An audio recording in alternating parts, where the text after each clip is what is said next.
It was just a fight and a grind, and just trying to hang in there, trying to make a dent in the lead. Frankie basically had control of it, and then number 12 happened, and everything flipped. And something Tiger Woods just admitted about the Masters has insiders tense, the kind of quiet tension that usually means a major shift is coming.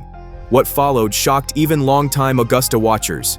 I'll guide you through it piece by piece as the truth opens up. Augusta mythmaking. The legend of Tiger Woods at Augusta didn't grow slowly. It exploded in 1997, the moment a 21-year-old newcomer walked onto the most exclusive course in golf and played as if he already owned the greens. His win that year wasn't just a victory, it was a complete rewrite of what the Masters could look like. He beat the field by 12 shots, set the lowest score anyone had ever posted at the event at that time, and became the youngest Masters champion in history. The numbers were loud, but the moment was louder. A young black golfer from Cypress, California, standing on a course famous for its traditions, its tight rules, and its long, complicated history, and taking the green jacket like it was destiny. During the tough times, and I was walking up there just trying not to lose it, and say, hey, I still got a two-putt this. And then when I walked off the back of the green, to see Charlie there and just open up our arms, and it meant a lot to me, and it still does. And just reminded me so much of me and my dad. And to come full circle like that, it still gives me, a little teary. From that first explosion came the rest of his Augusta story, each win adding another layer to the myth. There were 5 victories in total: 1997, 2001, 2002, 2005, and the almost impossible comeback in 2019. Each one felt different. The 2001 win completed what became known as the Tiger Slam, a run of holding all 4 major trophies at once. The 2005 win had a warm, feel-good glow, the kind that made the highlight reels loop his chip in on 16 like it was a miracle. Then there was 2019, a day that looked like a sports movie, a veteran player returning from surgeries, accidents, doubt, and endless debate to take back the tournament that defined him. But the power of his Masters legacy isn't just in records or dates, it's in the theater he creates. Tiger doesn't simply play Augusta, he performs it. Fans talk about the roars that follow him down the back nine and the way crowds freeze before his swing. Those moments don't happen by accident. He studies Augusta the way an actor studies a stage, the angles of approach, the movement of the greens, even where the patrons stand and how their shadows change the light. This is why, when Tiger speaks about the Masters, every golfer listens. He isn't reciting shots from a scorecard. He's explaining how he crafts moments that shape the tournament's story year after year. Whispered confessions. Whenever Tiger Woods talks about the Masters, the golf world usually grabs the biggest quote, turns it into a headline, and stops there. But the real story lives in the smaller lines, the quick remarks he slips out mid-interview, the tiny details that show how deeply he still feels Augusta's pull. He often says the tournament is different, but when he says it, he isn't talking about the scoreboard. He means the culture, the pressure, and the sense of history pressing on every shot. And every time he says it, he sounds like someone who knows the place has changed him. To see my family there, my mom and my kids, and all the people that helped support me or were there for me during the tough times. And I was walking up there just trying not to lose it, and I said, hey, I still got a two-putt this. And then when I walked off the back of the green, Tiger sometimes mentions how the back nine feels when the gallery tightens, or how a slight shimmer of dew can shift the speed of a putt. Those observations show that even after decades of fame and injuries, he still thinks about Augusta the way he did when he first walked onto the course, with total focus. Some players talk about favorite holes. Tiger talks about emotional anchors. Hole 12 and hole 18 appear again and again in his comments, not as favorite spots, but as markers in his mental map, points where he measures his own history. Behind the scenes, Tiger's practice habits at Augusta have become their own legend. Insiders talk about the long, quiet walks he takes before the crowds arrive, the extra wedge shots he drops into tricky spots, and the silent routines that caddies now treat like folklore. These are not dramatic secrets. just the subtle rituals of someone who knows how fragile victory is on this course.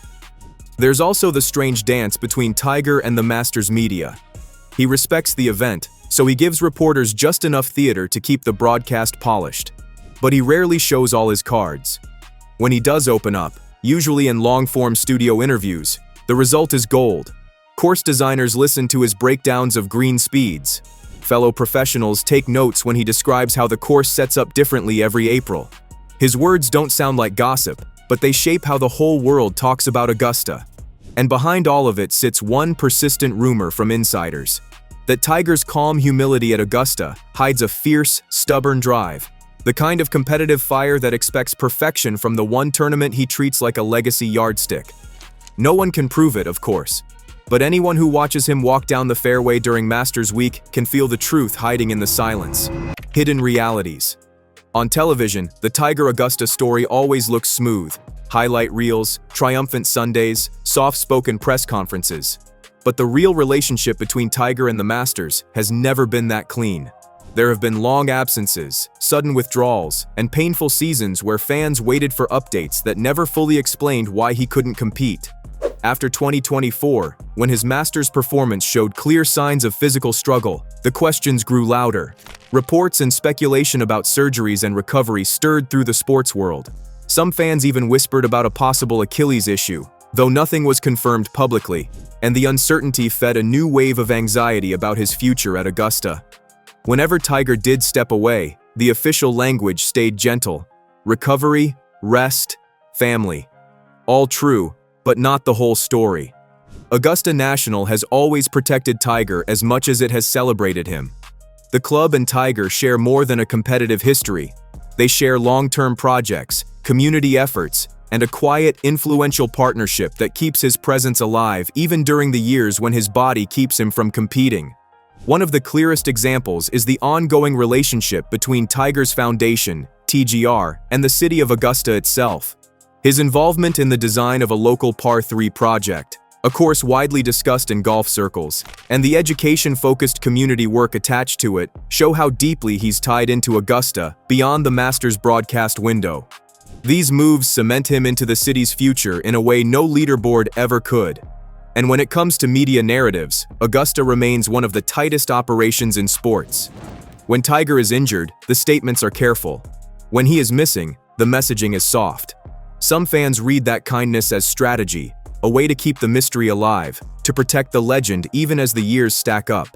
Others see it simply as respect for a player who reshaped the event's entire story. But the truth hiding beneath all the polite language is this: Tiger's bond with the Masters is no longer just about winning. It's about influence, legacy, and a mutual understanding that his presence, even when he's not swinging a club, changes the tournament's energy. Augusta wants him in the story, and Tiger, even in recovery, never really leaves it. Corner obsessions. The deeper the camera zooms into Tiger Woods' Masters playbook, the clearer it becomes that Augusta isn't a golf course to him. It's a puzzle box. And nowhere is that puzzle more dramatic than Amen Corner, the 3-hole stretch that has broken champions, crowned legends, and turned entire Sundays into emotional demolition zones. Tiger treats Amen Corner like a secret code only he knows how to read. He has explained parts of it on camera. The wind on 11 that bends shots like a magician's trick, the swirling chaos above the trees at 12, the sharp decision line on 13 where risk and reward fight like siblings. But the public explanations are only half the story. What do you feel like you're capable of doing this week? What do you believe that you can do this week? If everything comes together, I think I can get one more. Want me to describe that any more than that, or we're good? Behind the scenes, Tiger's relationship with these holes drifts into obsession. He memorizes wind patterns off the pines the way actors memorize lines. He studies the grain direction on greens long before tournament week. He even pays attention to where patrons usually stand because their shadows change how sunlight hits the fairway. To a casual viewer, those details sound tiny. To a golfer with a memory like Tiger's, they are chess moves in slow motion. This is also why Joe LaCava, Tiger's longtime caddy, became more than a bag carrier. In 2019, the year of that cinematic comeback, LaCava wasn't giving simple yardages. He was managing tempo, breathing, and energy. Cameras caught him whispering, intense but loose, right before Tiger stepped into the fire of Amen Corner. That line wasn't motivational fluff. It was a balancing act between Tiger's sharp technical preparation and the calm mindset he needed to execute the micro-adjustments he had rehearsed 1,000 times. Tiger's strategy on hole 12 alone has become folklore. There are rounds where he intentionally plays short to a safer shelf, knowing the wind will nudge the ball sideways. To the untrained eye, it looks cautious. In Tiger's world, it's a controlled gamble. And the opposite is just as true. When he misreads the gusts or loses the feel for a green, the mistake doesn't stay contained to one hole. It ripples across his entire back nine model, knocking the mental map out of sync. That's why bogeys in this stretch look more dramatic than usual for him. They don't just cost strokes, they threaten the architecture of his round. Even La Cava becomes part of the theater when Tiger enters Amen Corner. Watch old footage. His posture tightens, his pace slows, his gestures shrink. He isn't just giving advice, he's keeping the whole operation from overheating. Their 2019 teamwork made Amen Corner feel less like golf and more like a scene out of a movie, one where the director and actor share a single heartbeat. To Tiger, this stretch has always been Augusta's truth teller. Not because it breaks players, but because it exposes whether the plan behind the swing is real or just bravado. And in Tiger's case, the plan has always been precise, obsessive, and ready to ignite. Backstage power. Tiger Woods' connection to Augusta National has always carried a layer the cameras can't catch. A mix of privilege, politics, and influence that grows every year. He remains part of the Masters storyline. For decades, fans treated Tiger as the star and Augusta as the stage. But somewhere along the way, the roles blurred. Augusta became more than just a tournament for him. It became a place where decisions happen quietly, deals form off camera, and reputations are protected with a soft, careful touch. The partnership between Tiger and Augusta didn't begin with a contract or a dramatic press event. It began with respect, the type earned through dominance, dedication, and the cultural impact of that 1997 breakthrough. Over time, that respect turned into real influence. Tiger doesn't control how the course plays or how the tournament is set up, but his voice carries weight when the club considers community projects or long-term initiatives. One of the clearest examples is the Short Course and Education project tied to TGR, a local investment that reportedly grew out of conversations between Tiger and Augusta chairman Fred Ridley during a private round before the 2024 Masters. That detail alone tells the story. This wasn't a corporate meeting. It was a personal handshake. That relationship also shapes how Augusta handles Tiger's absences. Unlike other tournaments, which issue simple injury updates, Augusta's messaging about Tiger feels protective. Announcements are measured, statements are respectful, speculation is discouraged. Some insiders say the club manages Tiger's narrative not just out of loyalty, but out of strategy. Because when Tiger is part of the conversation, the Masters becomes bigger, louder, and more watched. There's also the political side. The modern golf world is full of debates, exemptions, rival tours, shifting eligibility rules. Augusta plays its own slow, careful game in that arena, never bending to outside pressure but always aware of the sport's biggest stars. Tiger remains one of the rare figures who sits comfortably inside that orbit. His views matter. His presence influences tone. Even his silence can shift the public conversation. All of this creates a hidden ecosystem around Tiger, one made of design projects, philanthropic partnerships, and media choreography. It's not the loud kind of power that shows up in press releases. It's the quiet kind, the lasting kind, the kind that keeps Tiger central to the Masters' identity, even when he isn't swinging a club.